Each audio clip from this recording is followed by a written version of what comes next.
নমস্কার, আমি doctor Nilanchal Chakraborty, consultant critical care, Apollo multi speciality hospital. প্রথমেই বলে রাখি, স্ট্রোক মানে পক্ষাঘাত, যেটা মাথায় ম্যাক্সিমাম কারণে রক্তের ধমনী যদি কোথাও বন্ধ হয়ে গিয়ে থাকে, মাথার ব্রেনের একটা জায়গায় রক্ত চলাচল বন্ধ হয়ে গিয়ে থাকে, সেই কোষগুলো মারা যায়।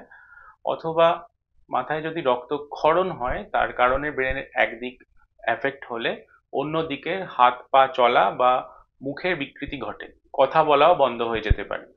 সেক্ষেত্রে কঠিন সময়ের আগে যদি রোগী সঠিক হসপিটালে পৌঁছয়, বিভিন্ন ওষুধের মাধ্যমে সেই জমাট রক্তকে খুলে দেওয়ার চেষ্টা সম্ভব এবং সেই ক্লটকে বের করে দেওয়াও সম্ভব ক্যাথেটারের মাধ্যমে। কিন্তু তারপরে যদি রোগীর ক্রিটিক্যাল কেয়ারের প্রয়োজন হয়, তার খুঁটিনাটি ব্লাড প্রেশার, সুগার থেকে আরম্ভ করে প্রত্যেক মিনিটে তার নিউরোলজিক্যাল অবজারভেশনের দরকার, তখন সেক্ষেত্রে দরকার পড়ে স্ট্রোক ইউনিটে, যেখানে একজন trained nurse and doctors 24 hours, যতক্ষণ না রুগী আবার স্বাভাবিক অবস্থায় আছে, তার প্রত্যেকটা পরিবর্তনের খোঁজ খবর রাখে। Dedicated stroke unit after acute stroke intervention is really needed.